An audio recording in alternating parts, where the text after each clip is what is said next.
আসসালামু আলাইকুম, সবাইকে স্বাগতম আক্তারস স্কুলে।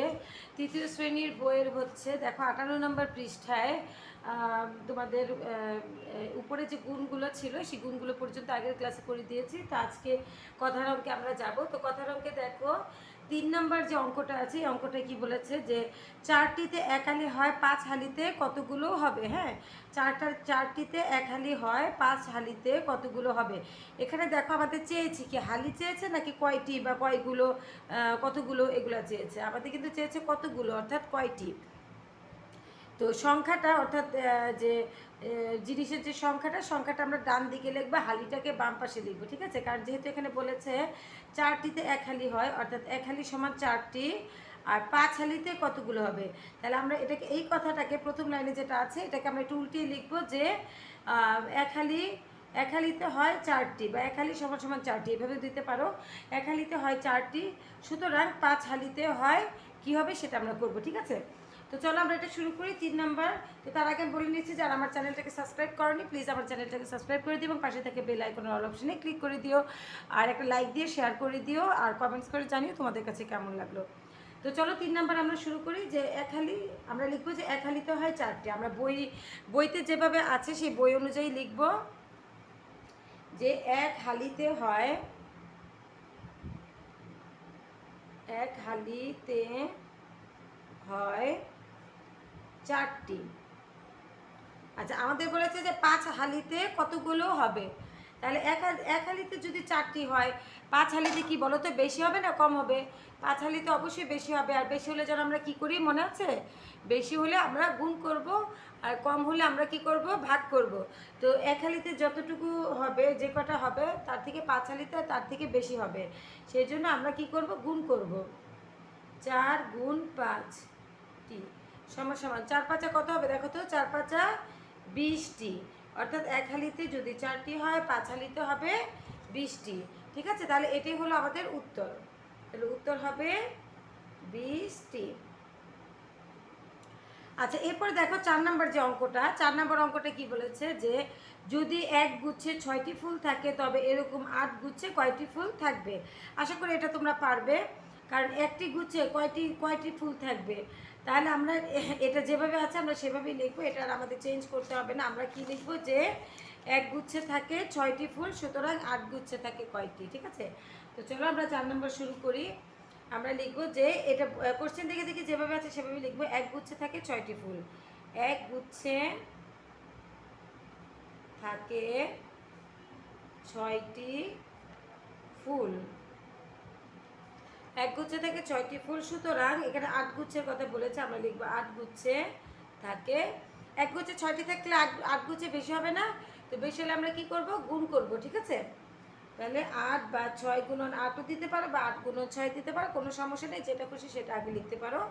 এতটি ফুল, তাহলে 6 আটা কত হবে, 6 আটা 48, 48টি ফুল।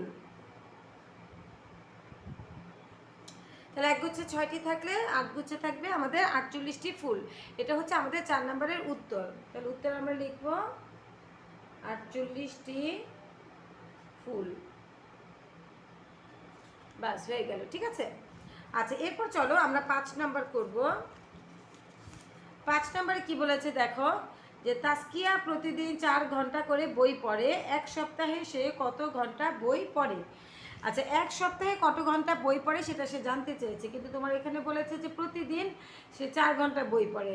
তো প্রতিদিন মানে কি বলতে পারো, প্রতিদিন একদিন 2 দিন না 3 দিন? প্রতিদিন মানে হচ্ছে একদিন, অর্থাৎ সে একদিনে বই পড়ে 4 ঘন্টা।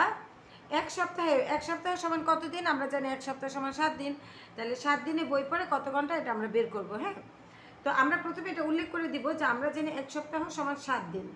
তারপর আমরা লিখবো যে তাসকিয়া একদিনে বই পড়ে 4 ঘন্টা। আমরা প্রতিদিন লিখবো না, আমরা জানি যে প্রতিদিন মানে হচ্ছে একদিন। হ্যাঁ, তো চলো 5 নম্বর অঙ্কটা আমরা শুরু করি। 5 নম্বর প্রথমে আমরা লিখবো যে আমরা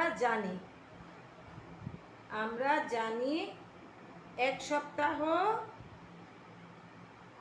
সমান কত 7 দিন। হ্যাঁ, এক সপ্তাহ সমান 7 দিন, আমরা জানি এক সপ্তাহ সমান 7 দিন। আচ্ছা, তো এখানে তাসকিয়ার কথা কি বলেছে যে তাসকিয়া প্রতিদিন মানে একদিনে বই পড়ে 4 ঘন্টা। হ্যাঁ, তো আমরা লিখবো যে তাসকিয়া তাসকিয়া একদিনে বই পড়ে 4 ঘন্টা। দেখো তাসকিয়া একদিনে বই পড়ে 4 ঘন্টা, সুতরাং সে 7 দিনে কত ঘন্টা বই পড়ে? সুতরাং তাসকিয়া 7 দিনে বই পড়ে। তাসকিয়া 7 দিনে বই পড়ে কি হবে? একদিনে যদি সে 4 ঘন্টা বই পড়ে তাহলে 7 দিনে সে বেশি বই পড়বে না? সে বেশি বই পড়বে, তাহলে বেশি হলে আমরা গুণ করব। 7 গুণন 4ও দিতে পারো বা 4 গুণন 7ও দিতে পারো, এটা কোনো সমস্যা না, আগে পরে একটা সংখ্যা হলেই হবে এখানে। তো দেখো 4 7 কত হবে? 28, 28 ঘন্টা। অর্থাৎ সে 1 সপ্তাহে 28 ঘন্টা বই পড়ে। তো এখানে কথাটা উল্লেখ করে দিতে পারো যে সে 1 সপ্তাহে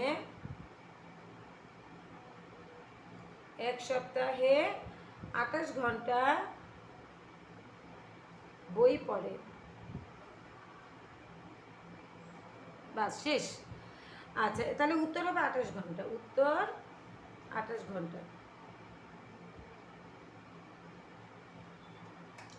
এই হলো আমার 5 নাম্বার শেষ। তারপরে দেখো এখানে 6 নম্বরে যে প্রশ্নটা আছে, এখানে কি বলেছে? 1 দিস্তা কাগজে 24 তা থাকে, 12 দিস্তায় কত তা কাগজ থাকবে? তা মানে কি বুঝতে পেরেছো? এই যে আমরা যখন পেজ উল্টাই, এই যে এক একটা পেজ উল্টাই না, এগুলোকে বলে তা। ঠিক আছে? তো 1 দিস্তায় যদি থাকে 24 তা, 12 দিস্তায় কতটা থাকবে? এটা আমরা জানি যে একটু বেশি থাকবে, বেশি হলে আমরা গুণ করব। তো আমরা প্রথমে লিখবো 1 দিস্তায় থাকে 24 তা। এটা হচ্ছে 6 নাম্বার। 6 নাম্বার আমরা প্রথমে লিখব যে 1 দিস্তায় থাকে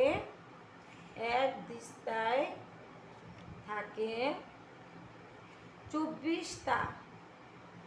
সুতরাং আচ্ছা, এটাকে আমরা অঙ্কে লিখতে পারি। হ্যাঁ, অঙ্কে 1 দিস্তায় লিখতে পারি। অঙ্কে 1 দিস্তায় থাকে 24 তা, সুতরাং কত দিস্তা বলেছে এখানে? 12 দিস্তায়।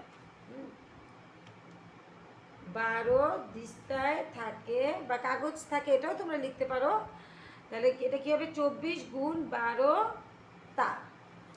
1 দিস্তায় থাকে 24 তা, অর্থাৎ 12 দিস্তায় থাকে 24 গুণ 12 তা। এখন দেখো এটা যেহেতু আমাদের একটু বড় গুণ, এই গুণটাকে আমরা এখানে দেখিয়ে দিব, অথবা তুমি অঙ্কের পাশে রাফে করে দেখিয়ে দিতে পারো, কিন্তু অঙ্কটাকে দেখিয়ে দিবা। হ্যাঁ, 24 আর নিচে হচ্ছে 12। এখানে দেখো 4 দুগুণে কত হবে? 4 দুগুণে 8, 2 দুগুণে 4। তারপর এই ঘরটাকে শূন্য দিয়ে দিলাম বা কেটে দিব। 4 একে 4, 2 একে 2, বাস। এবার দেখো 8 আর 0 যদি যোগ করি, এখানে হবে 8, 4 আর 4 যোগ করলে হবে 8, আর এখানে 2 আছে, এই 2, 288 তা হবে। হ্যাঁ, অর্থাৎ 12 দিস্তার 12 দিস্তায় থাকে 288 তা। 288 তা। তাহলে আমরা উত্তরটা এখানে সাইডে কি লিখবো? যে সুতরাং 12 দিস্তায় থাকে 12 দিস্তায় থাকে হচ্ছে 288 তা। এটাই আমাদের উত্তর। হ্যাঁ, উত্তর 288 টা। তা আশা করি অঙ্কটা বুঝতে পেরেছি। অঙ্কটা গত বছরের 3য় শ্রেণীর বইতেও ছিল, এবারও এটা রিপিট হয়েছে। এবারও মানে যেহেতু চেঞ্জ হয়েছে, তার মধ্যে এই অঙ্কটাও আছে। এরপর দেখো 7 নম্বর যে অঙ্কটা, এখানে কি আছে? এখানে বলেছে যে 100 পয়সা 1 টাকা হয়, 10 টাকায় কত পয়সা হবে? কত পয়সা আমাদের চেয়েছে? কি আমাদের চেয়েছে কিন্তু পয়সা। ঠিক আছে? তো দেখো এখানে আমরা কি করব? পয়সা যেহেতু চেয়েছে, আমরা এই অঙ্কটাকে ঘুরিয়ে লিখব যে 1 টাকায় হয় 100 পয়সা, 10 টাকা হয় কত পয়সা। ঠিক আছে? আমরা এইভাবে লিখব।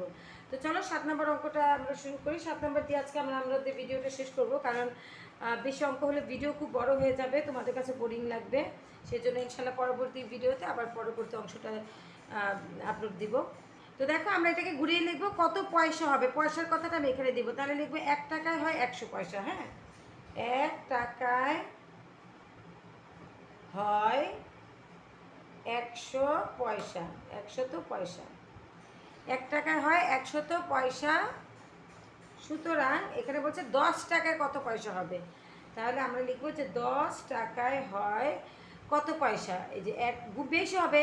1 টাকায় যদি 100 পয়সা হয়, 10 টাকা তোমার বেশি পয়সা হবে না? তাহলে 100 গুণন 10 পয়সা সমান সমান এইটা পাশাপাশি গুণটা কিন্তু অনেক টেকনিকে তোমরা এখনই করে ফেলতে পারো, আমাদের এখানে আর দেখিয়ে না দিলেও দেখিয়ে দিয়ে অসুবিধা নেই, দেখিয়েও দিতে পারো বা এইভাবে করতে পারো। একে একে এক লিখবো আর 3টা শূন্য আছে, টোটাল 3টে শূন্য দিয়ে দিব, শেষ। 1000 পয়সা, অর্থাৎ 10 টাকা হবে আমাদের 1000 পয়সা। আর এখন দেখো এই অঙ্কটা আমি তোমাদের টেকনিক ওয়েতে শর্টকাট ওয়েতে দেখিয়ে দিলাম যে একে একে এক লিখে 3টা শূন্য আছে, 3টে শূন্য দিয়ে দিবা। যদি টোটাল 3টা, একটা দুইটা তিনটা, এই 3টা বসিয়েছি, যদি 5টা থাকতো 5টা বসাতাম, 2টা মিলে যদি 10টা হতো 10টা শূন্য বসাতাম, ঠিক আছে? এটা আমরা শর্টকাট ওয়েতে এই গুণটা করতে পারি। তারপরে আমি তোমাদেরকে এই গুণটাকে আবার একটু দেখিয়ে দিচ্ছি যে এখানে, বা তোমরা এখন পাশে রাফ করেও গুণটা করতে পারো। 100 নিচে 10, হ্যাঁ, গুণটা যদি করি শূন্যর সাথে শূন্য গুণ করলে শূন্য, শূন্যর সাথে শূন্য গুণ করলে শূন্য, শূন্যর সাথে এক গুণ করলে শূন্য। আমরা জানি শূন্য দিয়ে আমরা যেটাকেই গুণ করবো না কেন শূন্যই হবে। তারপর এই ঘরটাকে শূন্যও দিতে পারো বা কেটেও দিতে পারো। 1 শূন্য শূন্য, 1 দিয়ে শূন্যকে গুণ করলে শূন্য, একে একে এক। এখন দেখো আমরা যোগ করি শূন্য শূন্য শূন্য 1, 1 দিয়ে 3টে শূন্য, দেখো এখানেও তাই হয়েছে, 1 দিয়ে 3টে শূন্য।